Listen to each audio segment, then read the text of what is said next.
Dopamin dan norepinefrin adalah bahan bakar untuk motivasi dan fokus. Pada otak ADHD, sistem transportasi bahan bakar ini bekerja dengan aturan yang unik.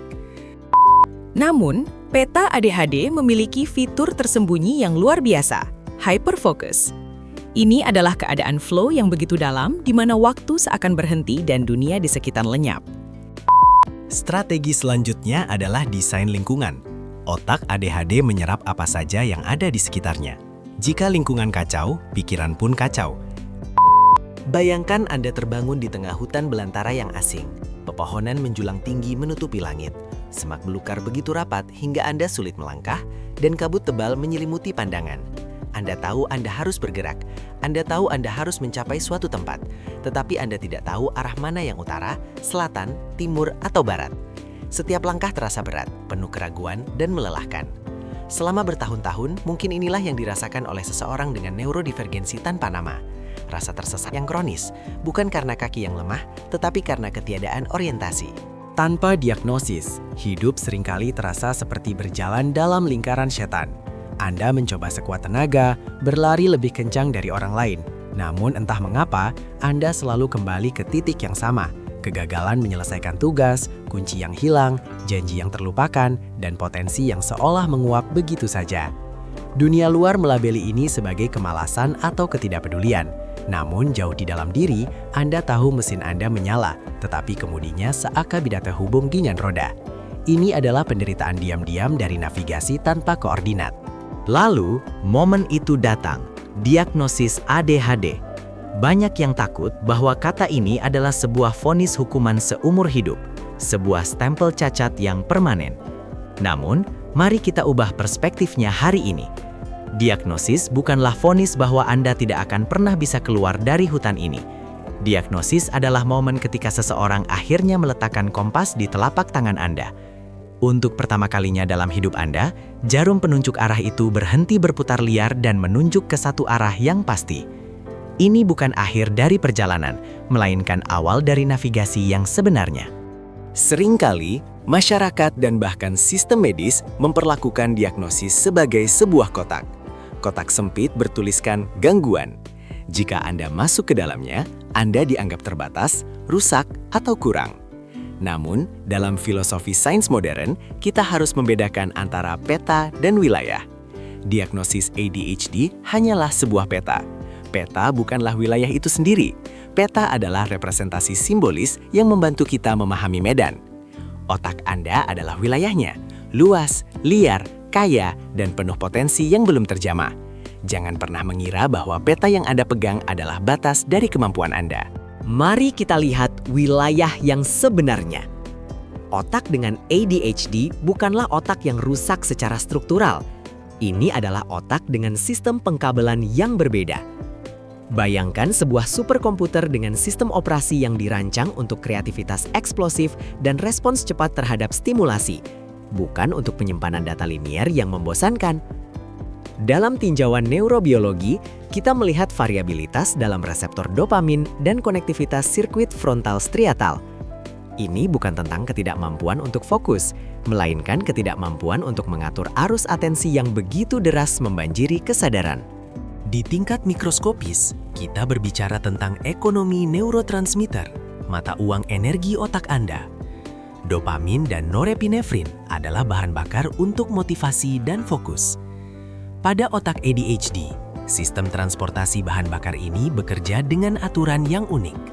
Terkadang, bahan bakar diserap kembali terlalu cepat sebelum pesan sempat terkirim, menciptakan celah motivasi. Memahami mekanisme ini adalah kunci. Ini bukan soal kemauan atau karakter moral. Ini adalah fisika dan kimia. Dengan diagnosis, kita berhenti menyalahkan pengemudi atas tangki bensin yang bocor dan mulai belajar cara mengisi ulang bahan bakar dengan strategi yang tepat. Bagian depan otak Anda, korteks prefrontal, bertindak sebagai menara pengawas atau CEO dari perusahaan diri Anda. Ini disebut fungsi eksekutif. Tugasnya mengatur prioritas, menahan impuls, dan mengingat tujuan jangka panjang. Diagnosis memberitahu kita bahwa CEO di otak Anda seringkali sedang cuti atau sistem interkomnya sedang gangguan. Mengetahui hal ini membebaskan Anda dari rasa bersalah. Anda tidak perlu memaksakan diri menjadi CEO yang lebih keras. Anda perlu membangun sistem pendukung, asisten eksternal, dan struktur lingkungan yang bisa mengambil alih tugas-tugas manajerial tersebut saat otak Anda sedang sibuk berkreasi. Namun, peta ADHD memiliki fitur tersembunyi yang luar biasa, hyperfocus. Ini adalah keadaan flow yang begitu dalam di mana waktu seakan berhenti dan dunia di sekitar lenyap. Ketika subjek menarik minat yang tulus, otak ADHD bisa mengunci target dengan intensitas yang tidak bisa ditandingi oleh otak neurotipikal. Diagnosis membantu kita memetakan pemicu keadaan ini. Alih-alih membiarkan hyperfocus terjadi secara acak pada video game atau media sosial, kita belajar bagaimana mengarahkannya pada pekerjaan, seni, atau pemecahan masalah yang kompleks. Ini adalah tenaga nuklir yang, jika dikendalikan, bisa menerangi kota. Aspek lain yang sering terlewatkan dalam peta navigasi ini adalah intensitas emosi. Tanpa filter yang kuat, frustrasi kecil bisa terasa seperti bencana dunia, dan kegembiraan bisa terasa euforik. Disregulasi emosi adalah inti dari pengalaman ADHD yang jarang dibicarakan. Dengan diagnosis, Anda menyadari bahwa badai perasaan yang tiba-tiba datang itu adalah fenomena cuaca neurologis, bukan cacat kepribadian. Anda belajar untuk tidak hanyut dalam ombak, tetapi berselancar di atasnya. Atau setidaknya, tahu kapan harus berlindung sampai badai mereda. Jadi, bagaimana kita menavigasi medan ini? Kita membangun otak eksternal. Jika memori kerja internal kita memiliki kapasitas RAM yang kecil, kita tambah dengan hard drive eksternal. Kalender, alarm, visual timer, dan sistem pencatatan bukan sekedar alat tulis kantor. Bagi otak ADHD, mereka adalah prostetik kognitif. Mereka adalah kacamata bagi mata yang rabun. Menerima diagnosis berarti menerima bahwa Anda membutuhkan alat bantu ini tanpa rasa malu. Mengandalkan teknologi dan sistem bukanlah tanda kelemahan, melainkan strategi cerdas seorang navigator ulung. Strategi selanjutnya adalah desain lingkungan. Otak ADHD menyerap apa saja yang ada di sekitarnya. Jika lingkungan kacau, pikiran pun kacau. Diagnosis memberi mandat kepada kita untuk menjadi arsitek bagi ruang hidup kita sendiri. Kita perlu menciptakan inkubator yang melindungi fokus kita. Ini bisa berarti pencahayaan khusus, penggunaan noise cancelling headphone, atau metode body doubling, bekerja bersama orang lain. Kita berhenti mencoba menyesuaikan diri ke dalam lingkungan standar pabrik dan mulai memodifikasi lingkungan agar sesuai dengan spesifikasi unik mesin kita. Dan tentu saja, kita tidak bisa mengabaikan intervensi medis. Bagi banyak orang, pengobatan adalah bagian vital dari peta navigasi ini. Ini bukan tentang mengubah siapa diri Anda, melainkan menyeimbangkan kimiawi agar Anda bisa menjadi diri Anda sendiri. Analoginya seperti kacamata. Memakai kacamata tidak mengubah pemandangan yang Anda lihat, tetapi memungkinkan Anda melihatnya dengan jelas tanpa harus memicingkan mata dan sakit kepala. Pengobatan yang tepat, di bawah pengawasan ahli, adalah alat kalibrasi untuk kompas internal Anda. Sejarah manusia penuh dengan para pemburu, penjelajah, dan inovator yang memiliki ciri-ciri ADHD. Kemampuan untuk berpikir lateral, mengambil resiko, dan beradaptasi dengan cepat adalah aset evolusioner. Dalam dunia yang statis, mungkin sifat ini mengganggu. Tapi dalam dunia yang menuntut inovasi dan pemecahan masalah krisis, otak ADHD adalah aset berharga. Diagnosis Anda adalah validasi bahwa cara berpikir Anda yang berbeda itu sebenarnya adalah variasi genetik yang memiliki tujuan.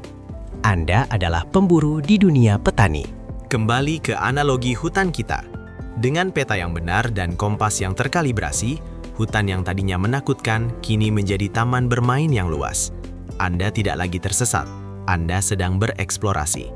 Kesulitan akan tetap ada, tantangan eksekutif tidak akan hilang sepenuhnya, tetapi penderitaan karena ketidaktahuan telah lenyap. Anda tidak lagi bertarung melawan arus sungai diri sendiri, melainkan belajar mendayung mengikutinya, memanfaatkan kekuatannya untuk membawa Anda ke tujuan. Jadi, jika Anda atau seseorang yang Anda kenal baru saja menerima diagnosis ini, jangan berduka atas kenormalan yang hilang. Rayakanlah kejelasan yang baru ditemukan. Ini bukan dinding penjara. Ini adalah cetak biru, panduan pengguna, dan peta navigasi untuk mesin paling kompleks di alam semesta, otak Anda sendiri. Ambil kompas itu, pelajari medannya, dan mulailah petualangan Anda yang sebenarnya. Karena dunia membutuhkan perspektif unik yang hanya bisa dilihat melalui mata Anda.